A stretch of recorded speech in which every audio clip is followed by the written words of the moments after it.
एक छोटी सी रचना जो नई लिखी है, कवि लोग भी पहली बार सुनेंगे। अभी वोटर लिस्ट पे सवाल उठ रहे हैं, भाई सफाई क्यों दे रहे हो? अगर किसी ने शक किया तो जांच करो, जो कुछ गलत है उसको सुधारो, उसमें इधर उधर की बात करने की क्या जरूरत है? विपक्ष पूछ रहा है, इसका मतलब ये नहीं है कि सवाल जायज नहीं होते। विपक्ष का तो काम ही सवाल पूछना है, जज करना है, भले आप किसी भी पार्टी के हों। हो सकता है कि अगर इस मुद्दे पे खामोश रह गए और कल को सरकार बदल गई और आने वाले लोग इनसे भले होंगे, आपके गलतफहमी है, वो इनसे सवाए भी हो सकते हैं। इसलिए समस्या किसी भी पार्टी से संबंधित हो, ये मत देखो कि हमारे नेता से रिलेटेड है इसलिए हमने इसकी जांच वांच नहीं कराएंगे। काव्या मिश्रा जी ने तो क्या बढ़िया सरस्वती वंदना की, सबका स्वर बहुत अच्छा, सबने अच्छे से सुनाया। आजकल ऐसे कवि सम्मेलन सभापति महोदय होते नहीं है। मैं तो पिछले दिनों एक कवि सम्मेलन में फंसा, कवयित्री ने सरस्वती वंदना की, माँ मुझे स्वर का ज्ञान दे, और बहुत बेसुरा गा रही थी। मैंने कहा भाई वंदना अपनी जगह है, मांग वाजिब है। अब इनको ताली वाली की मत कहना आप, अब ये सुनने का समय है। आप चैतन्य होकर के बैठ जाओ, 15, 20, 25 मिनट आपके बीच रहेंगे और कोशिश करूंगा कि कुछ नया सुना दूं जो यूट्यूब पे नहीं हो या कम हो, ऐसी कोशिश करेंगे। कई लोग शिकायत करते हैं, संपत सरल जी आपके 2-4 ऑडियो वीडियो क्या वायरल हुआ, आप पैसा बहुत लेने लग गए। मैंने कहा जी बात तो आपकी ठीक है, लेकिन आने जाने का किराया और साथ के कवियों को सुनने का मेहनताना घटा दो तो बचता ही क्या है। तो कवि सम्मेलन में यही कैसेट हर रात बजती है, लेकिन हमको वो कवि सम्मेलन अच्छा लगता है जिसमें हमें संतुष्टि मिलती है। और आज तमाम रात आप लोगों ने जाग करके इन कवियों को वो संतुष्टि दी है, इसलिए हम आपके अतिरिक्त आभारी हैं। दरअसल कवियों ने तमाम तरह की बातें की, लेकिन सरकार से सवाल बहुत कम पूछे गए। ये तो कहा गया कि तिरंगा झुकेगा नहीं, लेकिन एक 40 करोड़ के देश का राष्ट्रपति 140 करोड़ के लोगों की जनता का प्रधानमंत्री को हर हफ्ते कोई ना कोई अपमानित बात कहता है। मैं नहीं समझता कि इसके बावजूद भी तिरंगा झुकेगा नहीं, ये इस चीज़ पर सवाल उठते हैं।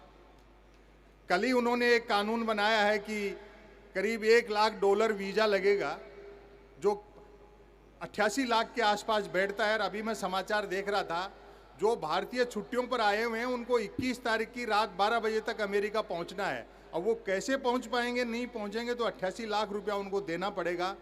दुनिया के एयरपोर्ट भारतीयों से भरे पड़े हैं और हवाई जहाज़ों ने किराए 3 गुना, 4 गुना, 5 गुना कर दिए। हमारी समस्याएं ये हैं, इसलिए हम लोग सवाल पूछते हैं, और कोई खास बात नहीं। हम किसी पार्टी वार्टी से संबद्ध नहीं है। हमेशा सटायर क्या है, सत्ता के सवाल पूछता है। सत्ता किसी की भी हो, 2014 से पहले कांग्रेस से पूछते थे, आज इनसे पूछते हैं, कल बदलेंगे तो तीसरे से पूछेंगे। ऐसा नहीं है कि हम किसी एक आदमी से पूछते हों, क्योंकि ये काम मीडिया का था, उसने बंद कर दिया। हाँ, बड़ी बात है। हाँ, किसी की भी सरकार हो, हमेशा विपक्ष में रहो अगर आपको स्वस्थ रहना है और देश को स्वस्थ रखना है तो। हाय हाय, किसी की भी सरकार हो, मैं वही काम कर रहा हूं। क्यों? स्वस्थ और मजबूत लोकतंत्र के लिए प्रतिरोध की आवाजें बहुत जरूरी हैं, और वो आवाजें चुनाव में कम जीतें या जीतने के बावजूद दबाई जाएं, तो यह जिम्मेदारी कवियों की और शायरों की हो जाती है। हम उसी दायित्व का निर्वहन कर रहे हैं। मीडिया के बंधु यहाँ बैठे होंगे, हाँ बैठे हैं, हाँ, इनकी गलती नहीं है। जो मीडिया हाउस चलाते हैं ये तो चाहते हैं कि तमाम जो क्षेत्र के भ्रष्टाचार हैं और जो अनियमितताएं हैं उनकी कवर स्टोरी बना करके ले जाते हैं। ये ले जाते हैं कि साहब किसी साधु ने क्या क्या गलत किया, और जाते हैं तो दूसरे दिन देखते हैं कि उस खबर की जगह तो हाथ यूं करके साधु का विज्ञापन छपा हुआ है।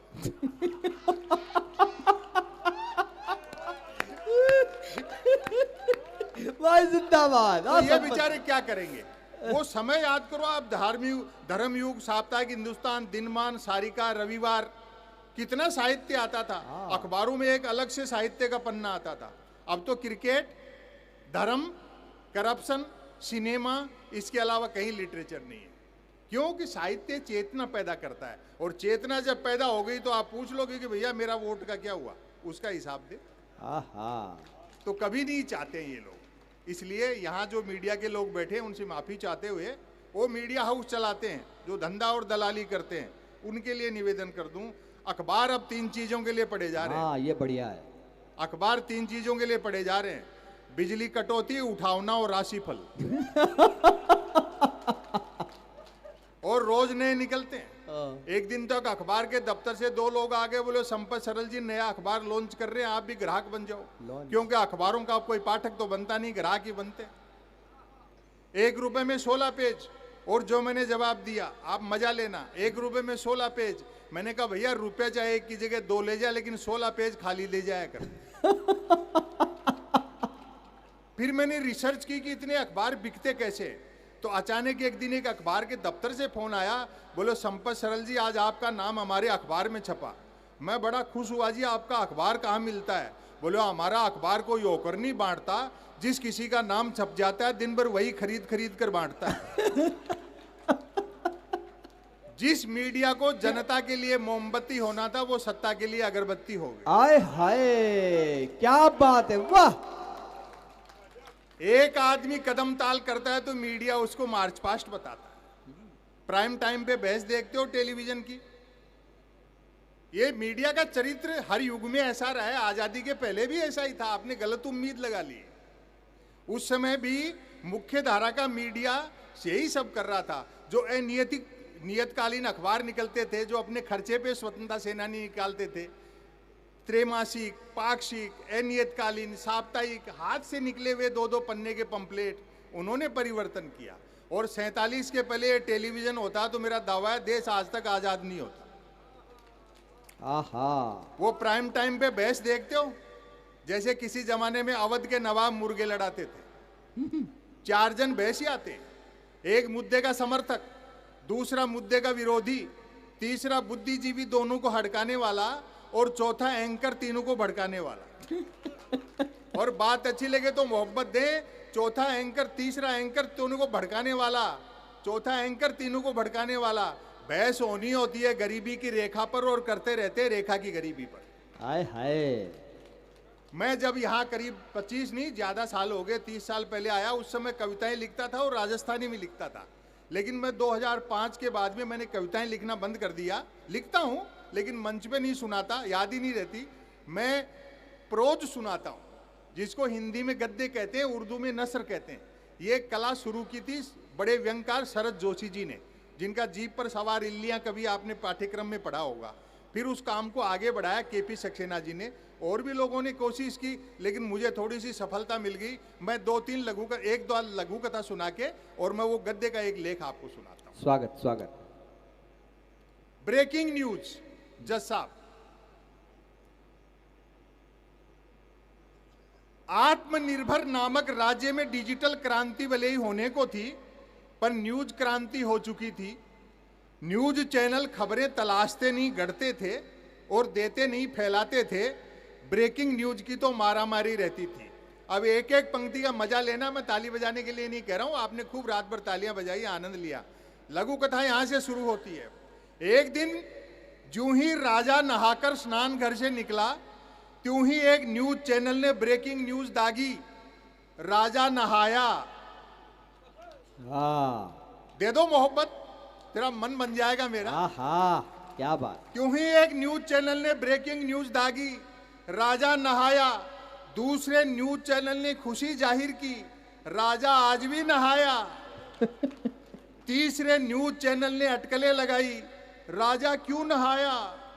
चौथे न्यूज चैनल ने नई जानकारी दी, राजा पहली बार नहाया। पांचवें न्यूज चैनल ने आत्मनिर्भरता की पुष्टि की, राजा खुद नहाया, और इस बार आप तालियां रोक नहीं पाएंगे। छठे न्यूज चैनल ने रहस्योद्घाटन किया, राजा पानी से नहाया। सातवें न्यूज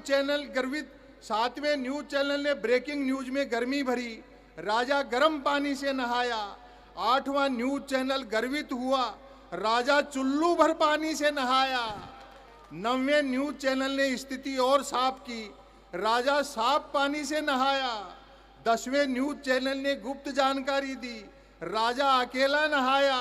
11वें न्यूज चैनल ने राहत भरी ब्रेकिंग न्यूज चलाई, राजा आज तो नहाया। और फिर चुनौती देता हूं, तालियां आपकी रुकेंगी नहीं, समापन है।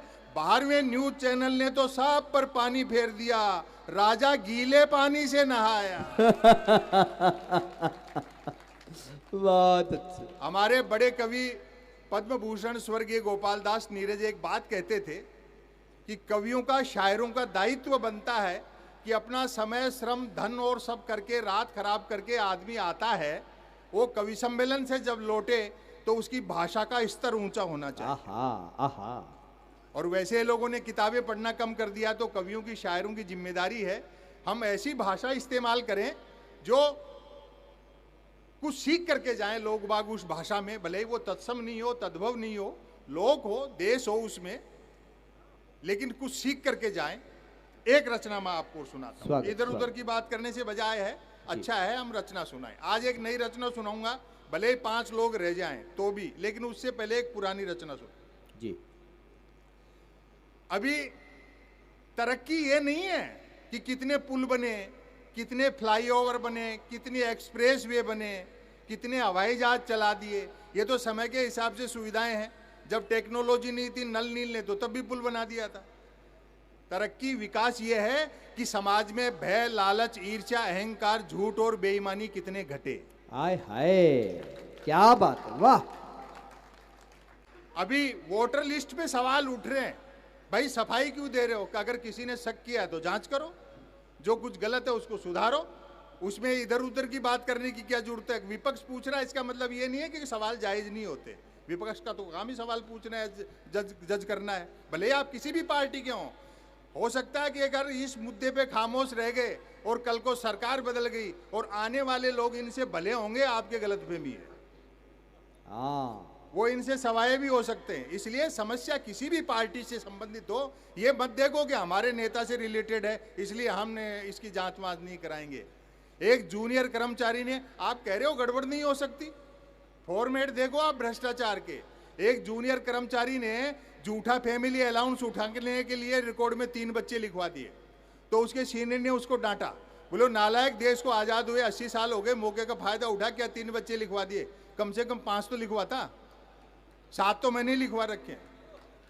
अब जूनियर का सवाल सुनना और वोट चोरी समझ में आ जाएगी। बोलो क्या 3 बच्चे लिखवा दिए, 5 तो लिखवाता, 7 तो मैंने लिखवा रखे। तो जूनियर बोला अपने सीनियर से, साहब आपका क्या मुकाबला करेंगे, आप शादीशुदा भी तो हो।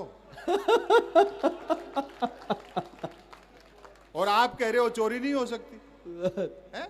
लेकिन वाजिब जो सवाल है, भले आप मुझे गाली दें, टोकें, मैं अपने प्रतिरोध की जो आवाज है उसको ऊंची रखूंगा, सरकार किसी भी पार्टी की हो। हम कवियों का, शायरों का काम है सिस्टम से सवाल करना। वाह। लोग बाग कहते हैं कि साहब आपको कभी धमकी वमकी नहीं मिलती? मैंने कहा आमना सामना ही नहीं होता, सोशल मीडिया मैं इस्तेमाल नहीं करता और किताबें वो नहीं पढ़ते। आए हाय, जिंदाबाद। कुछ लोग तो यहाँ तक भी कहते हैं चिढ़ करके, बोलो संपत सरल जी आप एक तरफा क्यों बोलते हो, बैलेंस किया करो। मैंने कहा बैलेंस करने के लिए ही तो एक तरफा बोलते हैं। आए हाय, कोई तो बोले हैं। एक अधिकारी थे इनकम टैक्स के, मजाक, मेरे मित्र थे, मजाक की उन्होंने, लेकिन सच्चाई देखो चेयरमैन साहब। बोले साहब सरकार के खिलाफ इतना तीखा बोलते हो, किसी दिन छापा वापा वाले भिजवा देंगे। मैंने कहा साहब भिजवा दो। गबन के नाम पर एक हिंदी लेखक के घर में लाइब्रेरी में प्रेमचंद के गबन उपन्यास के अलावा क्या मिलेगा? आए हाय। और अगली बात पे आपकी तालियां बजनी चाहिए, किसी भी पार्टी के हो चाहे आप। कवि सम्मेलन के बाद मुझे भला बुरा कह लेना। मैंने कहा गबन उपन्यास के अलावा क्या मिलेगा? मैंने कहा फिर भी ऊपर के दबाव में जबरदस्ती भिजवाओगे तो हम भी बीजेपी ज्वाइन कर लेंगे। शाम को जिसको चोर कहते हैं, सुबह उसको पार्टी में ले लेते।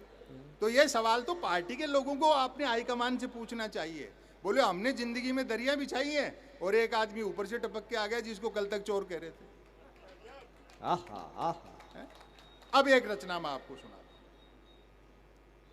हम सोशल मीडिया के दौर में जी रहे हैं। अब एआई आ गई, लेकिन डरने की जरूरत नहीं है।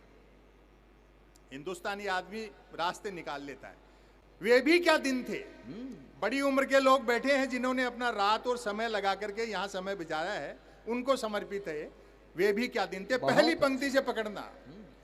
वे भी क्या दिन थे जब घड़ी एक आध के पास होती थी और समय सबके पास था। और अगली क्या पंक्तियों पे आपकी तालियां उठेंगी। आज की तरह नहीं था कि फेसबुक पर 5,000 दोस्तों और परिवार में बोलचाल बंद है। आहा, आहा। हमारी कोशिश रहती है, आप लोग 2 पैसे देते हो, हम कवियों के घर चलते हैं, हम सुविधापूर्ण जीवन जीते हैं, हमारे बच्चे अच्छे स्कूल कॉलेजों में पढ़ते हैं, उसके बावजूद कवि सम्मेलन मुशायरे इन कवियों का धंधा नहीं है, एक मिशन है। हमारी कोशिश रहती है मोबाइल, इंटरनेट, टेलीविजन में उलझी पीढ़ी शब्दों से मोहब्बत करे, किताबों की तरफ लौटे, बुजुर्गों का सानिध्य हासिल करे। एक निवेदन कर दूं, दुनिया की कितनी भी एडवांस टेक्नोलॉजी हो, उजाला बनाया जा सकता है, धूप नहीं बनाई जा सकती। क्या बात है, आय हाय। तो आज इस रात में बैठ करके हमने धूप का आनंद लिया है। पुराने समय के विरोधाभास देखें, कितना सुखकारी था सारा। तब मोबाइल तो क्या, लैंडलाइन तक नहीं होता था, अतः झूठ सिर्फ आमने सामने मिलने पर ही बोला जाता। आय हाय। खान पान शुद्ध था और यादाश्त अच्छी थी, हर व्यक्ति को साथ साथ पीढ़ियां याद रहती थी, अपनी भी और गाली गलौच होने पर दूसरों की भी। हमारी प्राथमिक शिक्षा तो ऐसी थी जिसमें शिक्षा प्राथमिक नहीं थी। आय हाय। हमारा 50 बच्चों, 3 अध्यापकों, 2 पेड़ों और 1 कमरे का स्कूल हुआ करता था। आज तो इतने के बल पर लोग यूनिवर्सिटी चला रहे हैं। पढ़ाई लिखाई को लेकर कतई तनाव नहीं रहता था, क्योंकि हम विद्यार्थियों और अध्यापकों के बीच एक समझौता था कि सप्ताह में 3 दिन वे स्कूल नहीं आएंगे और 3 दिन हम। और अगली पंक्तियों पर तालियां उठेंगी। बोलचाल में राजस्थानी का इस्तेमाल होता था, जैसे आप हाड़ौती बोलते हो, बोलचाल में राजस्थानी का इस्तेमाल होता था। हिंदी सिर्फ शहरों तक सीमित थी, बोलचाल में राजस्थानी का इस्तेमाल होता था। हिंदी सिर्फ शहरों तक सीमित थी और अंग्रेजी तो पीने के बाद ही बोली जाती थी। क्या बात है, वाह संपत भाई, वाह, बहुत अच्छे। कई प्रकार के खेल कूद थे। अब तो बच्चे गेम के नाम पर वीडियो गेम खेलते। बच्चे भी क्या करें, खो खो, कुश्ती और कबड्डी तो संसद विधानसभाओं में चले गए। बाकी खेलों को क्रिकेट ने बाउंड्री लाइन से बाहर कर दिया। अब पुराना बचपन का समय देखें, एक हास्य का टुकड़ा है। हालांकि क्रिकेट तब भी खेला जाता था हमारे बचपन में। बैट का मालिक बैटिंग करता था और बॉल का मालिक बॉलिंग। फील्डर भी यही 2 होते थे। बैट टच न होने पर फेंकी हुई गेंद फेंकने वाले को ही लानी पड़ती थी। एक ओवर कुल कितनी गेंदों का होगा, ये गेंद का मालिक तय करता था। बल्लेबाज पहले गेंद पीटता था, फिर मूड के अनुसार भागकर या चलकर रन बनाता था, तत्पश्चात गेंद लाता था। ऐसा भी होता रहता था कि बल्लेबाज दिन भर गेंद लाने की इच्छा नहीं रहती थी और वह दिन भर रन ही बनाता रहता था। हम आवारा पूंजीवाद के दौर में जी रहे हैं। आवारा पूंजीवाद, जिसमें बेकाबू टेक्नोलॉजी और मिल गई। नतीजा क्या होता है, पूरी दुनिया डिक्टेटरों के कब्जे में है। इतने नरसंहार हो रहे हैं, सिंगल नेता नहीं है जो खड़े होकर के कह देगा बहुत हो गया भैया बंद करो, क्योंकि कदमे बहुत बोने हैं। और एक अंग्रेजी की कहावत है ना कि जब बोनों की परछाई लंबी होने लगे तो समझ लो सूरज ढलने वाला है। तब देखे पुराना समय, लोग भूखे उठते तो थे किंतु भूखे सोते नहीं थे। महंगाई बिल्कुल नहीं थी, ईमान के अलावा सब कुछ सस्ता था। और सस्ताई का अंदाजा आप इसी से लगा लें कि फिल्मों में हीरोइनों को पैसा कम मिलता था तो भी कपड़े पूरे पहनती थी। आय हाय, क्या बात। उन दिनों रामलीलाएं मनोरंजन का प्रमुख साधन हुआ करती थी, जिनमें महिला पात्रों का रोल भी पुरुष ही किया करते थे। रामलीला वालों का गले मिलने और गले पड़ने का समय अलग अलग होता था। शब्द का आनंद लें। रामलीला मंडली गांव की धर्मशाला में ठहरती थी और हम बच्चे दिन में धर्मशाला में जाकर देखते थे कि गतरात ही एक दूसरे के जानी दुश्मन रहे बाली और सुग्रीव साथ साथ ताश पत्ती खेल रहे। शूरपन खां मंथरा के लिए चाय बना रहा है। और अगली बात का आनंद लें, चटाई पर बैठा रावण रात को आरती में आए पैसों का हिसाब मंदोदरी को दे रहा है। लोग पैदल चलते थे और पदयात्राएं करते थे, जो कि पद प्राप्त करने के लिए नहीं होती थी। समापन की ओर बढ़ता हूं। जो कि पद प्राप्त करने के लिए नहीं होती थी। कुछ एक के पास साइकिलें होती थी जो 4 रोटियों में 40 का एवरेज देती थी। कारें, मोटरसाइकिलें तो छोड़ो, बसें तक गिनती की हुआ करती थी। जहाज और हवाई जहाज तो हम किताबों में देखते थे और कॉपियों के बनाते थे। याद आती हैं वे मीटर गेज की कोयले के इंजन वाली गाड़ियां। तय करना कठिन था कि ट्रेन और यात्रियों में कौन किसको ढो रहा है। उनकी स्पीड का तो ये हाल था कि घंटे आध घंटे का सफर होता था तो भी लोग 3 वक्त का खाना बांध कर चलते थे। ट्रेन में चढ़ने में जितना पसीना आता था उतरने में उससे अधिक आता था। और अब आप व्यंग का टुकड़ा देखें, यात्री काठ की सीटों पर काठ के उल्लू बने बैठे रहते थे, डिब्बे में डफली वालों का गाना बजाना चलता रहता था, खड़े यात्री भजन पसंद करते थे और जिन्हें सीट मिल जाती थी वे गजल। लोग फरमाइशें करते रहते थे और डफली वाले गाते रहते थे। डफली वालों को पैसा देने का वक्त आता था तब फरमाइशें करने वाले खुद गाने लगते थे। और अगली पंक्तियों पर फिर आपकी मोहब्बत चाहूंगा, जो हमारे डीएनए में है, हमको मोदी जी भी क्या सुधार देंगे। व्यंग देखें, क्योंकि यात्री को सामान की भी स्वयं ही रक्षा करनी होती थी, अतः खाली हाथ चढ़ते थे तो भी सामान लेकर ही उतरते थे। बहुत अच्छा सुन रहे हैं आप तो। लोग कहते हैं कि नगर पालिकाओं के मेलों में अच्छा नहीं सुना जाता, लेकिन आज हमारा भ्रम टूट गया। आपने बहुत अच्छा सुना, बहुत अच्छा सुना। जिंदाबाद। चिट्ठी पत्री का दौर था, एसएमएस ईमेल वाले क्या जाने पत्र लेखन का स्वाद। पत्रों में व्याकरण अशुद्ध होते हुए भी आचरण शुद्ध होता था। मैंने तो स्वयं कई बार अपने पिताजी को चरण स्पर्श की जगह आशीर्वाद लिखा है। खत लिखता हूं खून से शाही ने समझना, अर्थात प्रेम पत्र लाल शाही से लिखकर अपने खून से लिखा बताने का रिवाज तब भी था। परिणाम भी वैसा ही निकलता था। जिन्होंने वैसे प्रेम पत्र लिख लिख कर कबूतर उड़ाए थे, आज बेचारे शादीशुदा और तोते उड़े हुए। शादी से याद आया, तब शादियों में व्यर्थ का धूम धड़ाका और दिखावा नहीं होता था। बस 2-4 बाराती बैंड पर बजती बीन की धुन पर नागिन डांस कर लेते थे, क्योंकि तब बीन बनाने के लिए रुमाल ही 2-4 बारातियों के पास होते थे। ब्याह तो किराए की शेरवानी में हो जाता था, या अड़ोस पड़ोस में जिसका हो चुका उसकी मांग करके लिए आते थे। भाई शेरवानी तो मांग ही सकते थे। वह टीवी नहीं रेडियो का युग था। वह टीवी नहीं रेडियो का युग था। अंतिम है, व्यक्ति बंदूक भले ही बिना लाइसेंस के रख सकता था, किंतु रेडियो के लिए लाइसेंस अनिवार्य था। बड़े लोग बैठे, रेडियो बिना लाइसेंस का नहीं बजा सकते थे, जिसे हर 10 साल बाद पोस्ट ऑफिस में रिन्यू कराना पड़ता था। रेडियो के लिए लाइसेंस अनिवार्य था। याद आते हैं अमीन सयानी का बिना का गीतमाला, जसदेव सिंह की हिंदी कमेंट्री, कृष्ण कुमार भार्गव, देव के नंदन पांडे और रामानुज प्रसाद सिंह के समाचार। और अब आपकी तालियां उठेंगी। गर्दन झुकाकर बीबीसी तो ऐसे सुनते थे जैसे आज बीबी से सुनते। बहुत अच्छा सुनाया। अंतिम पंक्ति है, समापन पर तालियां बजा देना, वरना पूरा लेख फिर शुरू कर दूंगा मैं। सच है, सच है, गन्ने का रस सूख जाए तो वह लाठी रह जाता है। तब हमारा जीवन कछुए की तरह था, आज हम खरगोश की तरह दौड़ रहे हैं, अर्थात भाग सब रहे हैं और पहुंच कोई नहीं रहा। क्या बात, वाह। इजाजत दें तो सुना दूं, पहली पंक्ति से पकड़ना। सुनो रे कवियों, भारत में स्मार्ट सिटी, स्मार्ट सिटी में भारत। वर्तमान में दुनिया में 2 प्रकार की स्मार्ट सिटियां हैं, कोरी स्मार्ट सिटी और भारतीय स्मार्ट सिटी।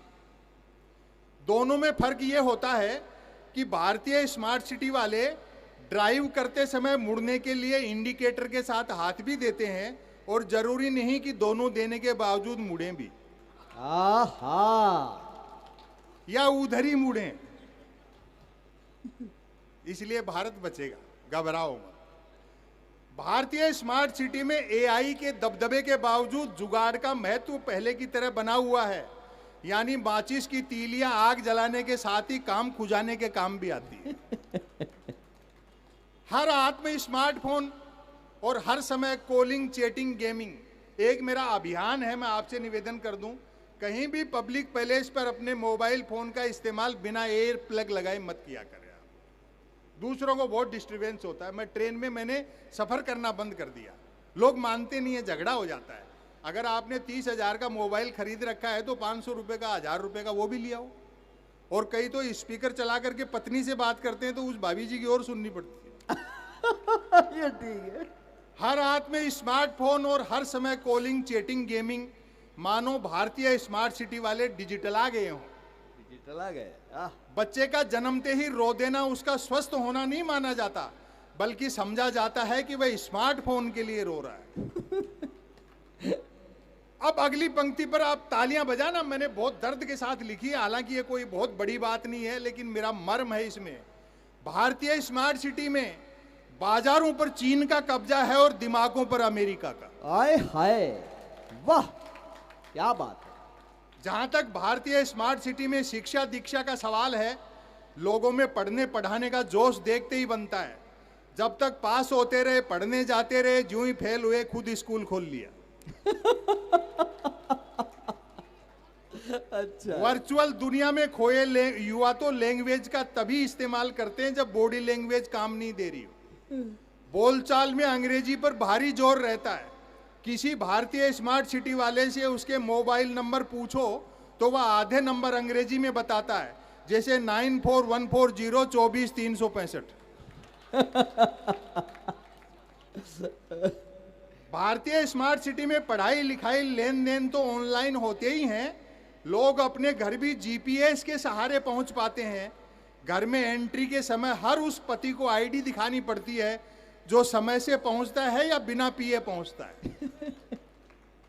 बारीक व्यंग पकड़ रहे बाहर। अब देखो एक दर्द और, इस पर भी आपके मोहब्बत चाहूंगा, मैं पूरा समर्थन चाहूंगा।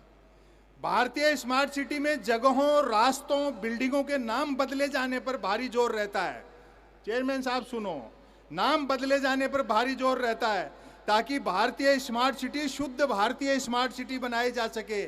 भले इस बात का जवाब किसी के पास नहीं हो कि तवाइफों के मोहल्ले का नाम बदलकर गणिकापुरम कर देने से उन औरतों की दशा कैसे बदल जाए। आए हाय, वाह जिंदाबाद। ये है संपत सरल। वाह, सभापति जी आपको बधाई, एक अच्छे कवि सम्मेलन। चूंकि भारतीय स्मार्ट सिटी वाले विकास के लिए नहीं, सिर्फ मोक्ष के लिए जीते हैं। हर आदमी मोक्ष के चक्कर में है, विकास के लिए कोई नहीं है, सिर्फ मोक्ष के लिए जीते हैं। अतः यहां वहां कदम कदम पर धर्मस्थल हैं। लोग पुराने पापों से मुक्ति और नयों के लिए आशीर्वाद हेतु अक्सर धर्मस्थल जाते हैं और नंगे पैर जाते हैं। जो नंगे पैर धर्मस्थल नहीं जाते हैं वे घर नंगे पैर आते हैं। आहा। भारतीय स्मार्ट सिटी में सड़कें सिर्फ इसलिए सक्रिय रखी जाती हैं ताकि लोग गाड़ियों के पीछे लिखवा सकें, जगह मिलने पर ही साइड दी जाएगी। रोड लाइटों की टाइमिंग नगर परिषद नोट करे। रोड लाइटिंग की टाइमिंग तो शायद सूरज से कनेक्ट रहती है, क्योंकि तमाम रोड लाइटें सूर्योदय होते ही जल उठती हैं और सूर्यास्त के साथ ही बंद हो जाती हैं। भारतीय स्मार्ट सिटी में इस तरह की घटनाएं आम रहती हैं कि कोई अपने मित्र को शाम 5 बजे शिकायती फोन करता है। सुबह 5 बजे गुड मॉर्निंग का इमरजेंसी मैसेज व्हाट्सएप किया था, नेट 12 घंटे हो गए, रिप्लाई तो दूर तुमने देखा तक नहीं। मित्र अनदेखी का कारण बताता है, एक काम में लगा था सो सोशल मीडिया पर एक्टिव नहीं रह सका। इससे आप समझ ही गए होंगे कि भारतीय स्मार्ट सिटी में सोशल मीडिया पर वे ही लोग एक्टिव रहते हैं जिन्हें कोई काम नहीं होता। वर्क फ्रॉम होम कल्चर के बावजूद भारतीय स्मार्ट सिटी वाले इस हद तक मिलनसार होते हैं कि सार निकलने तक ही मिलते हैं। आज की जो शिक्षा है वो आदमी को समझदार नहीं बनाती, चालाक बनाती। इस हद तक मिलनसार होते हैं कि सार निकलने तक ही मिलते हैं। आप जाएं किसी से मिलने, आपको देखते हुए यूं बाहें फैला देगा मानो हजारों सालों से आप ही का इंतजार कर रहा था। वह तुरंत आपको नजदीकी टी स्टॉल पर ले जाएगा और ऑर्डर देगा 12 नंबर। 12 नंबर चाय का अर्थ आप तब समझेंगे जब एक ही चाय 2 कपों में आएगी। वह अपनी चाय आपसे पहले पी, अपना बंद स्मार्टफोन कान से लगा, जरा दूर चला जाएगा। थोड़े इंतजार के बाद आप ही पेमेंट करेंगे। जहां कुछ समय पहले आपके मन में झल्लाहट थी कि भाई ने चाय तक पूरी नहीं पिलाई, पेमेंट के बाद तसल्ली रहेगी कि चलो सस्ते में छूटे। भारतीय स्मार्ट सिटी वाले दुनिया में कहीं भी हों, समापन है, भारत में स्मार्ट सिटी वाले दुनिया में कहीं भी हों, अपने क्रियाकलापों से ही पहचाने जा सकते हैं। एक दफा लंदन में हीथ्रो एयरपोर्ट पर 2 लोगों ने देखा कि सामने 2 लोग एक ही बेंच के 2 छोरों पर बैठे हैं और आपस में स्मार्टफोनों पर बातचीत कर रहे हैं। देखने वालों में से एक ने हंसते हुए कहा, 1.5 गज के फासले पर बैठकर भी स्मार्टफोनों पर बातें, लगता है दोनों भारतीय हैं। उसके साथी ने साफ किया, भारत में भी किसी भारतीय स्मार्ट सिटी से हैं, क्योंकि आपस में बातें करते हुए दोनों एक दूसरे के पास भी खिसकते जा रहे हैं, यह सोचकर कि मैक्सिमम निकटता हो तो मिनिमम डाटा खर्च होता है।